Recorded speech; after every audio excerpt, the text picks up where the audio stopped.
Good morning student. Last लेक्चरमध्ये आपण electric field लाईनच्या प्रॉपर्टी स्टडी केल्यात. ओके, आणि त्याच्याशी रिलेटेड जेई आणि नीटवाले पॉईंट आपण स्टडी केलेत. आज आपल्याला नवीन पॉईंट स्टडी करायचे, तो म्हणजे electric dipole.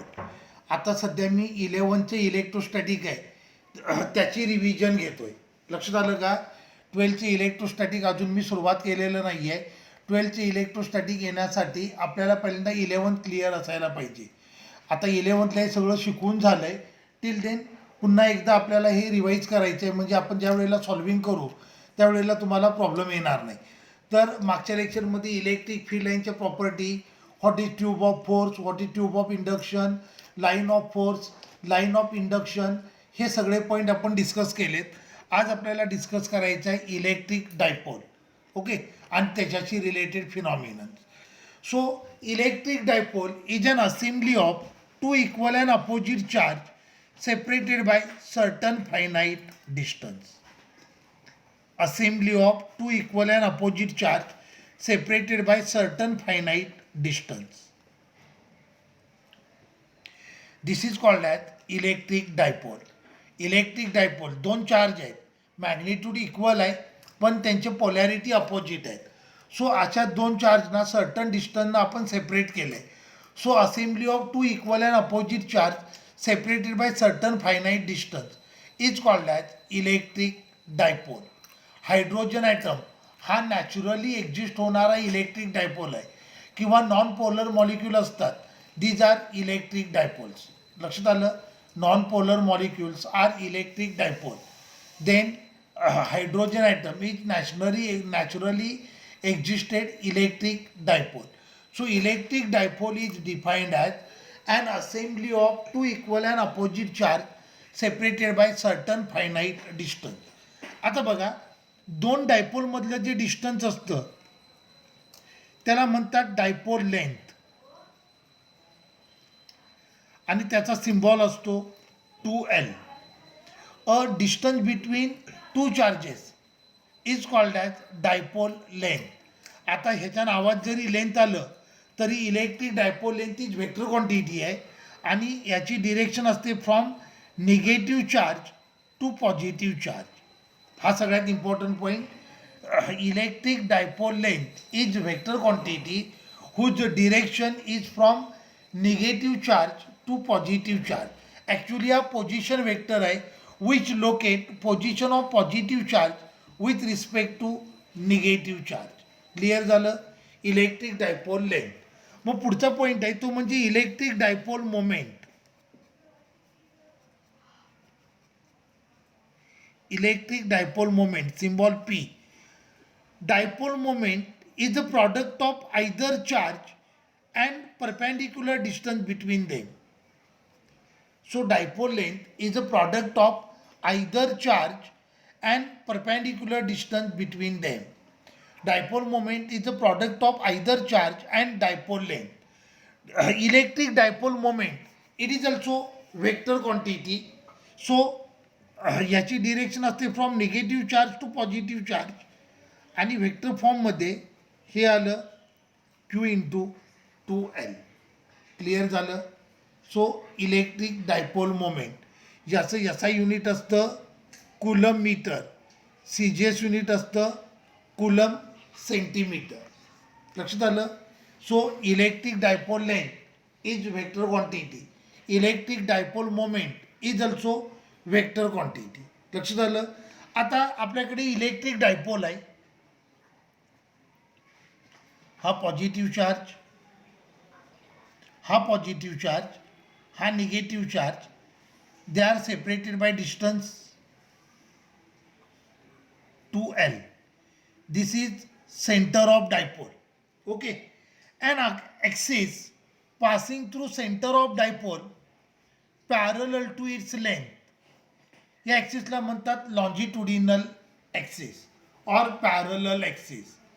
And axis passing through centre of dipole parallel to its length याला म्हणतात longitudinal axis or parallel axis, किंवा axial line of dipole.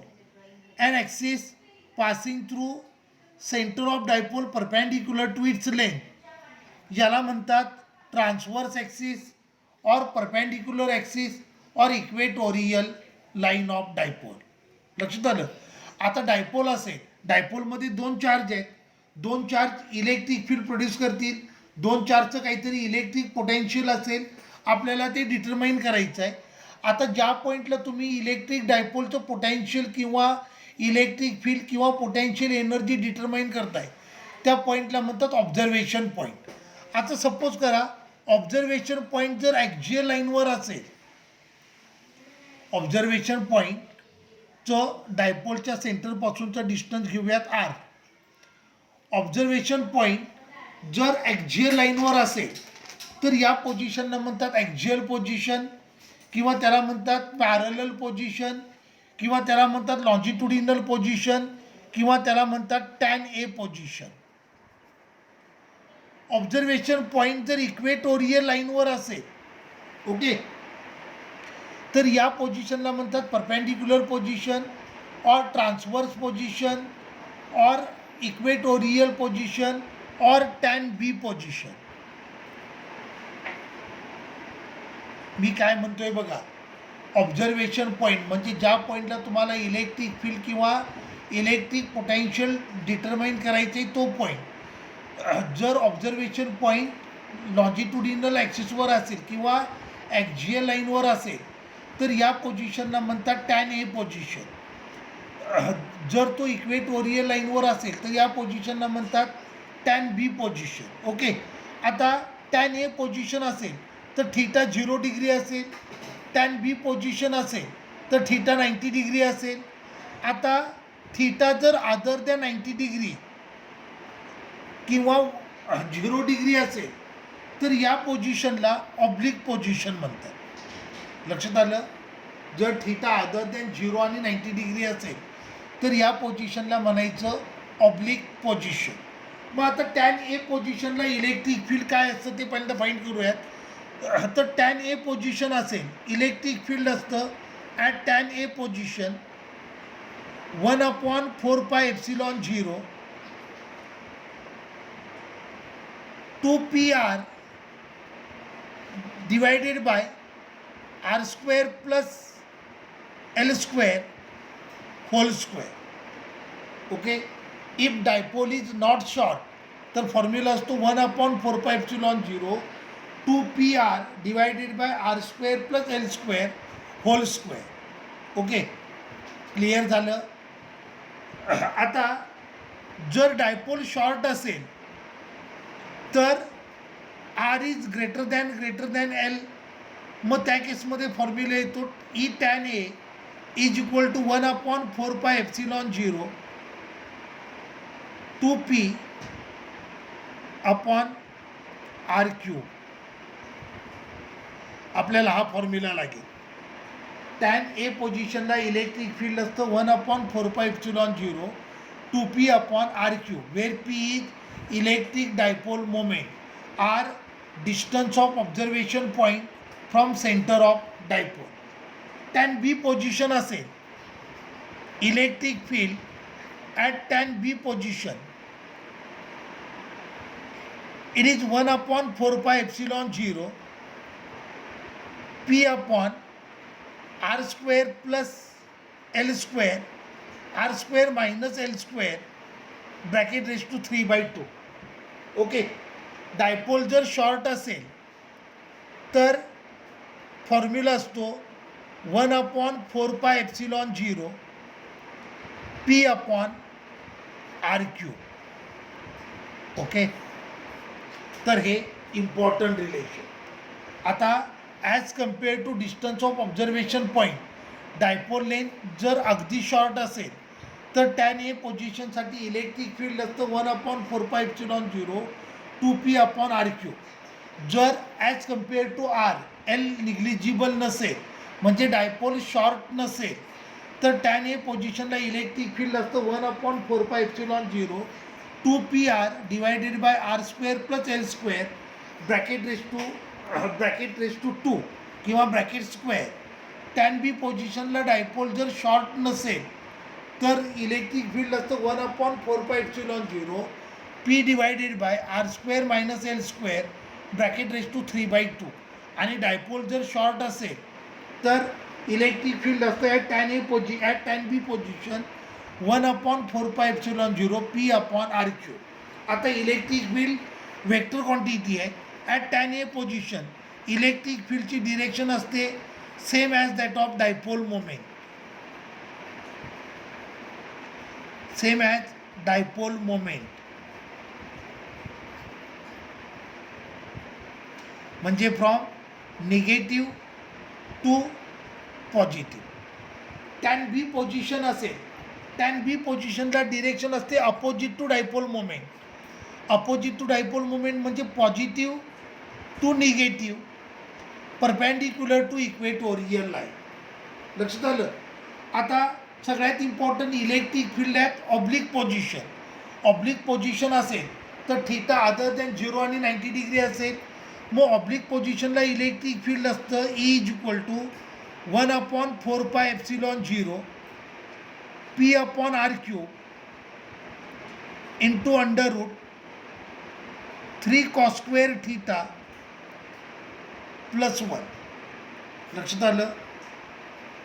Arbitrary position किंवा ऑब्लिक पोझिशन असेल तर इलेक्ट्रिक फील्डचं फॉर्म्युला असतो 1/4πε0 P/r3 इंटू √3 cos² θ +1. लक्षात आलं. एक मिनिट, इथं फॉर्म्युल्यामध्ये 2 येत नाही. टॅन ए पोझिशनला 2 नसतं, PR असतं. लक्षात आलं का. तर हे ऑब्लिक पोझिशनचं फील्ड. आता ऑब्लिक पोझिशनला डायग्रॅम बघा. हे इलेक्ट्रिक फील्ड आलं ड्यू टू पॉझिटिव्ह चार्ज. हे इलेक्ट्रिक फील्ड आलं ड्यू टू निगेटिव्ह चार्ज. आपण पॅरोग्राम कंप्लीट केला तर हे झालं रिझल्टंट इलेक्ट्रिक फील्ड. आणि रिझल्टंट इलेक्ट्रिक फील्डनं अँगल केला alpha with line joining observation point and centre of dipole. तर टॅन ऑब्लिक पोझिशन असेल, ऑब्लिक पोझिशनला इलेक्ट्रिक फील्डची डिरेक्शन असते θ = tan inverse of half tan theta. हा अँगल थीटा आहे. θ = tan inverse of half tan किंवा alpha म्हणूयात. Alpha = half tan theta. हा अँगल अल्फाच घेऊया. Alpha = tan inverse of half tan theta. Clear झालं. इलेक्ट्रिक फील्डची मॅग्निट्यूड असते 1/4πε0 P/r3 इंटू √3 cos² θ +1. आणि इलेक्ट्रिक फील्डची डिरेक्शन असते alpha = tan inverse of half tan theta. लक्षात आलं. आता बघा, पॉईंट चार्ज असेल, पॉईंट चार्जचं इलेक्ट्रिक फील्ड असतं 1/4πε0 Q/r². बरोबर आहे. तर डायपोलचं इलेक्ट्रिक फील्ड असतं 1/4πε0 P/r3 किंवा 2P/r3. टॅन बी पोझिशन असेल तर P/r3, टॅन ए पोझिशन असेल तर 2P/r3. तर एक लक्षात ठेवायचं, for point charge E is inversely proportional to r². For dipole E is inversely proportional to r3. हे दोन इम्पॉर्टंट रिलेशन. क्लिअर झालं. For point charge E is inversely proportional to r². For dipole E is inversely proportional to r3. मग आता बघा, ratio घेऊयात. E at tan A position हे असतं 1/4πε0 2P/r3. E at tan B position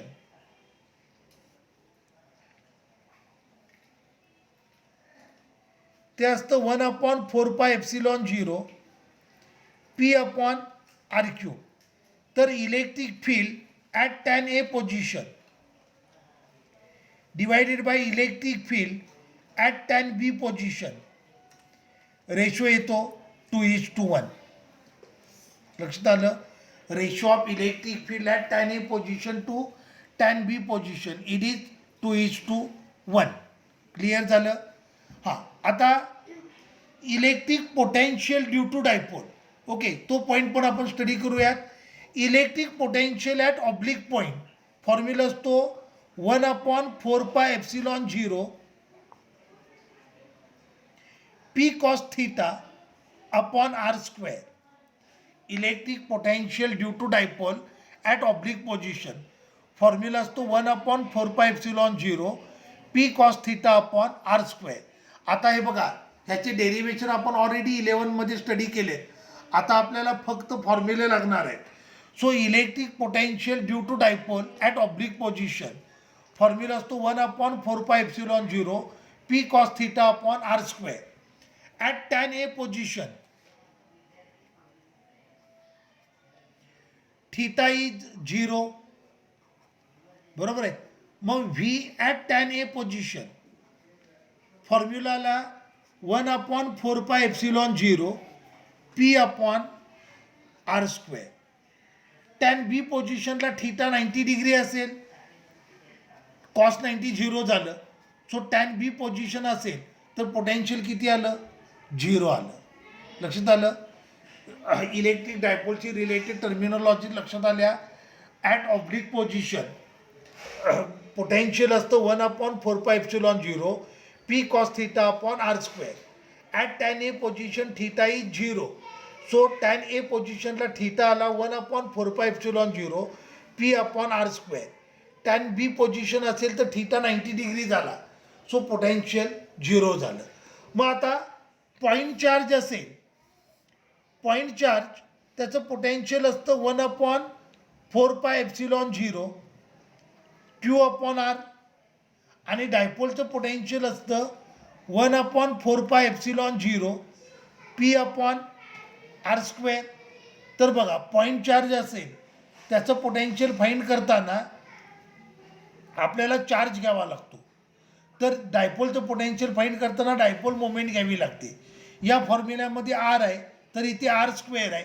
so point charge, for point charge V is inversely proportional to r and for dipole V is inversely proportional to r square. लक्षात आलं? तर it is about electric dipole. Okay, आता आपल्याला various object आहेत त्यांची electric field पण study करायची आहेत. सो आता माझ्याकडे सपोज करा हॉलोस्पियर आहे. हॉलोस्पियर ह्याची रेडियस कॅपिटल आर आणि ऑब्झर्वेशन पॉईंटचं distance from centre of dipole is small r. मग if small r greater than capital R तर या पॉईंटला इलेक्ट्रिक फील्ड असतं 1/4πε0 Q upon R square. Observation point जर सरफेसवर असेल तर इलेक्ट्रिक फील्ड असतं 1/4πε0 Q upon capital R square. बरोबर आहे. इथे कंडिशन येणार small r is equal to capital R. Observation point जर इंटिरियरमध्ये असेल, ओके, ऑब्झर्वेशन पॉईंट जर इंटिरियरमध्ये असेल म्हणजे कंडिशन आली स्मॉल आर लेस दॅन कॅपिटल आर तर इलेक्ट्रिक फील्ड 0. कारण चार्ज आहे तो स्पियरच्या सरफेसवर आहे. चार्ज स्पियरच्या सरफेसवर आहे, आतमध्ये चार्ज नाही आहे. त्यामुळे आतल्या बाजूला इलेक्ट्रिक फील्ड किती आलं? 0. डायपोलच्या सेंटरला इलेक्ट्रिक फील्ड 0. ओके, इलेक्ट्रिक फील्डचा जर आपण ग्राफ ड्रॉ केला फॉर हॉलोस्पियर तर हे झालं small r is equal to capital r. म्हणजे हा इंटेरियर पोर्शन झाला. इंटिरियर पोर्शनमध्ये इलेक्ट्रिक फील्ड असत नाही, सरफेसवर ते मॅक्झिमम असतं. As we move away from surface it will going on decreasing. लक्षात आलं? हा ग्राफ झाला. आता या पॉईंटला पोटेन्शियल किती असतं बघा. पोटेन्शियल असतं 1/4πε0 Q अपॉन आर. हा पॉईंट जर सरफेसवर असेल तर पोटेन्शियल असतं 1/4πε0 Q upon capital r. Okay, आता आतमध्ये इलेक्ट्रिक फील्ड 0 आहे. पोटेन्शियल इलेक्ट्रिक फील्डचा फॉर्म्युला असतो electric field is dV/dr. Electric field is nothing but change in potential per unit change in time, बरोबर आहे. आतल्या बाजूला इलेक्ट्रिक फील्ड 0 आहे, so dV/dr is equal to 0, therefore dV is equal to 0, that is V is equal to constant. Change in potential 0 झाला म्हणजे potential आतमध्ये कसं आलं, कॉन्स्टंट आलं. So V inside is always equal to V surface. मग पोटेन्शियलचा graph draw केला, तर पोटेन्शियलचा ग्राफ असा येईल, small r is equal to capital r. आतमध्ये सेंटर टू सरफेस सगळीकडे पोटेन्शियल कॉन्स्टंट आहे. As we move away from surface potential will going on decreasing because V is inversely proportional to r. Clear झालं. आता solid sphere,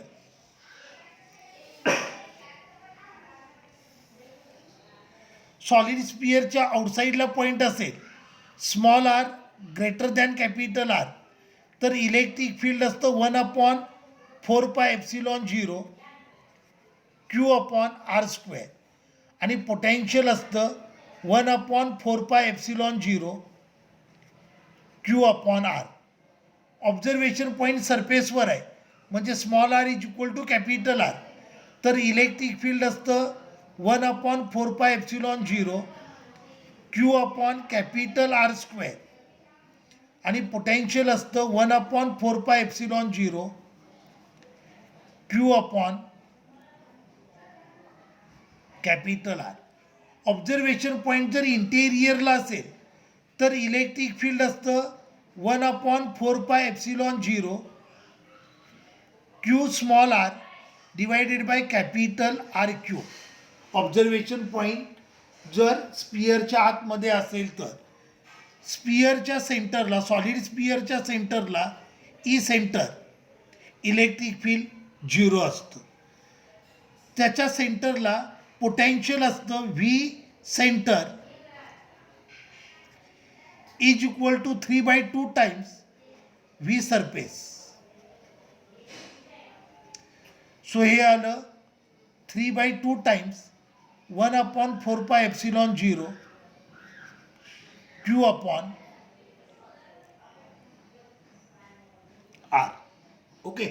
मग solid स्पियरसाठी electric फील्डचा graph असा येईल. सेंटरला पोटेन्शियल 0 आहे. As we move away from centre potential will going on increasing. On surface potential will become as we move electric field at center 0 है.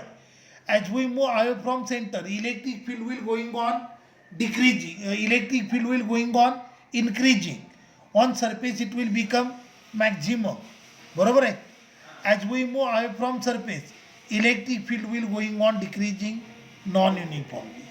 हे असे ग्राफ आपण इलेक्ट्रिक ग्रॅव्हिटेशन फील्डमध्ये पण ड्रॉ केले. लक्षात आलं. For solid sphere in a interior portion E is directly proportional to r. Outside sphere E is inversely proportional to R². क्लिअर झालं. आपल्याला 2 इम्पॉर्टंट पॉईंट लागणार आहेत, सॉलिड स्पियर आणि हॉलो स्पियर. याशिवाय 11वीच्या नोट्स उघडा, त्याच्यामध्ये सिलेंडरचे पण फॉर्म्युले दिलेत आणि प्लेटचे फॉर्म्युले पण दिलेत, पण ते फार क्वचितच विचारतात, त्यामुळे हे 2 तुम्हाला परफेक्ट असायला पाहिजेत. ठीक आहे, थांबूया.